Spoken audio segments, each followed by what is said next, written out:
Since creation in 1939, the Batman has pretty much become a cultural icon. If people weren't aware of him, 1966 rolled around. When Adam West became the Batman, people definitely took notice. The campiness was unavoidable. When it was announced that Tim Burton would be filming a newer, grittier, more realistic version of Batman, well, as realistic and gritty as one could get in a Tim Burton film anyway, there was a lot of discussion over whether or not Michael Keaton could pull off the role. After two very successful films and a possibility of returning in forthcoming films, many people agree that Keaton is by far probably the best at being Batman. It seems that every time Warner Brothers decides to return to this property, there is a lot of discussion about the actors. Remember, for a while there, Nicolas Cage was supposed to be the new Superman. 2008 saw Warner Brothers going back to the barrel with Christopher Nolan, digging out Christian Bale for more of the gritty, realistic portrayal that a lot of people had been asking for. Just 6 years later, with Will Arnett voicing the Batman in the Lord Miller-directed Lego Movie, everything previous was completely blown out of the water. Will Arnett's Lego Batman then received his own movie and also appeared in the Lego Movie 2. And at this point, nothing was sacred. One of my personal favorite scenes in the Lego Batman movie is a direct jab at Suicide Squad, where it seems that David Ayers didn't really know exactly what to do with Waylon Jones, aka Killer Croc. This was remedied in the Lego Batman movie, in which Lord and Miller actually have him do something. He then declares, quite gleefully, "I did something." 2 years after the Lego movie, Warner Brothers brought in Zack Snyder to put some more grit and dirt back into the franchise with the inclusion of Batfleck, and people went absolutely nuts. And here was a Batman unlike anything we'd seen before, Frank Miller. And he was going to solve the ultimate problem of having undocumented Kryptonian aliens. When it was announced that the new Batman would be played by Robert Pattinson, things turned quite nasty as everybody went back to his most famous role and pulled pictures out of Lego Movie 2. And I admit I had my doubts as well until I saw Robert Eggers' film, which basically only consisted of Willem Dafoe and Robert Pattinson. At this point, I think he is second only to Keaton. Go ahead and tell me how wrong I am in the comments. Thanks. We're going to be taking a look at Lego 76179 Batman and Selina Kyle Motorcycle Pursuit. This is based directly on the 2022 Robert Pattinson and Zoe Kravitz film. This was released prior to the movie on January 1st of 2022. We're going to be taking a look at the design of the box, the contents, and then we shall make an assessment.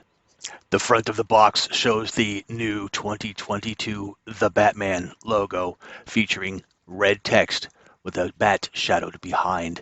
There was a lot of red on this box in keeping with the branding for the new film. Pictured as the chase scene between Batman and Selina Kyle. The back of the box displays Selina Kyle's typical disregard for safety measures as true to her character in the film. And here we can see, it glows in the dark, awesome. Once the integrity of the box has been compromised, a number of items may be seen. These include several components made of acrylonitrile butadiene styrene, commonly referred to as ABS plastic. There is one printed vinyl sheet and two technical manuals. We shall now examine the Lego minifigure of Robert Pattinson, Robert the Patman, the main guy.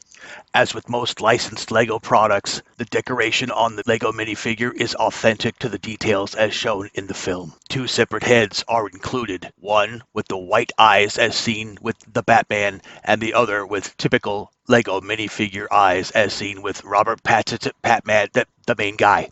Each of the two heads shows two different expressions. A wig is also included.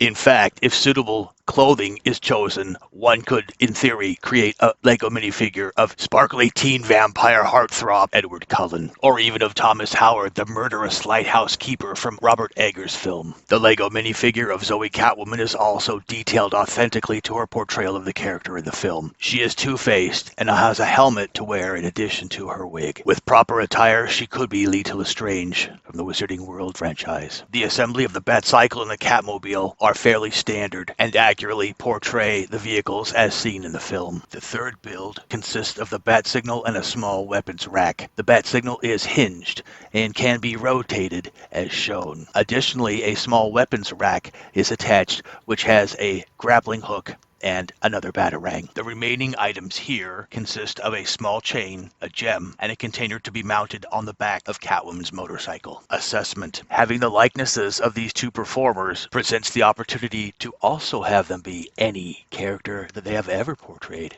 For example, a Willem Dafoe Norman Osborn head can be used to recreate the entire Lighthouse film. Both of the motorcycle builds are fairly unimpressive, yet substantial. Each, unfortunately, also has one sticker. The bat signal glows in the dark, but unfortunately that is its only benefit. The final accessory pieces could have been improved with use of a printed tile as opposed to yet another sticker. Final assessment. The usefulness of the heads of the minifigures included in this package is immense and opens the door to many creative possibilities. Neither of the vehicles bears the branding or insignia of the characters which use them, which makes them both generic and extremely useful. If you have the 30455 Batmobile polybag, with a few adjustments, you can have your own Mighty Micros version of the 2022 Batmobile. As always, Jerry's Junk Drawer is conveniently located 60 miles south of Phoenix in beautiful historic Fort Stinkin' Desert. Open